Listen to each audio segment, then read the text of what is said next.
Voilà, pendant 2 jours à Nice ont eu lieu les assises de la pêche et des produits de la mer. En tant que membre de la commission pêche au Parlement européen, et comme chaque année, j'ai assisté à tous ces travaux, et notamment aux déclarations, disons, au discours de M. Berville. On peut dire que ces assises se déroulaient dans un climat particulier, puisque celui-ci avait cru bon, la semaine dernière, d'annoncer la fin des aides au carburant pour nos pêcheurs, en expliquant qu'il n'appartenait pas à l'État de se substituer aux responsabilités des acteurs de la filière pêche.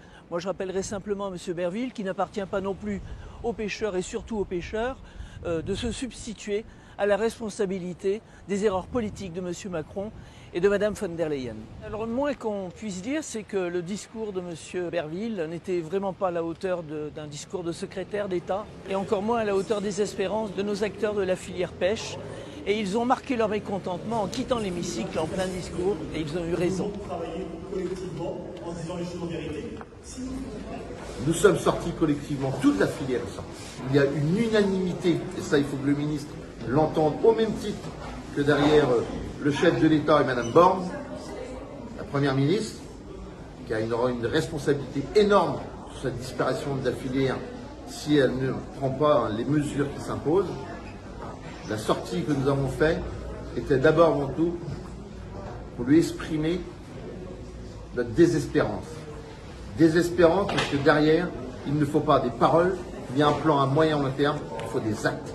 Des actes qui permettent aux entreprises de pouvoir continuer leur activité dans la durée. Et les propos du ministre, c'était du vent.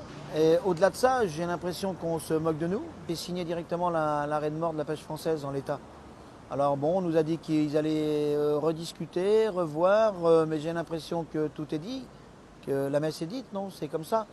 Et quand on nous dit après par contre au effort qu'on veut soutenir la filière pêche, qu'on veut aider les pêcheurs, qu'on veut une pêche locale, durable, des circuits courts et tout, j'ai l'impression que tout ça c'est que des paroles en l'air, ni plus ni moins.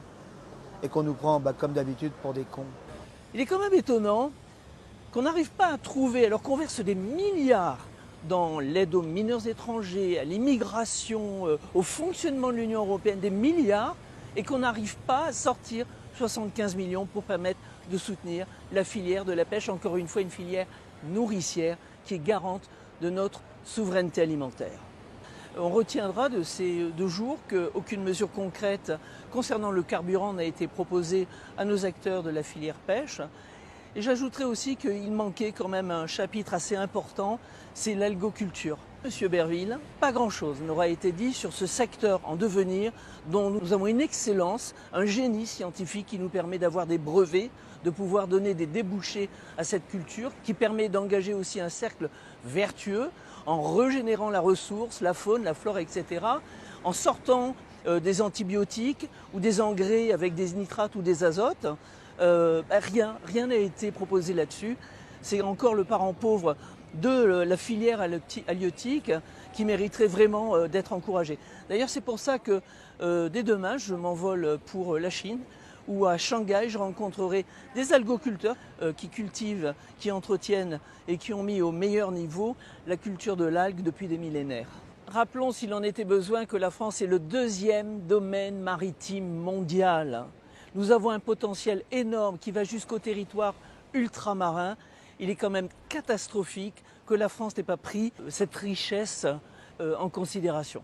Sachez en tout cas, acteurs de la filière pêche et des produits de la mer, que vous avez tout notre soutien.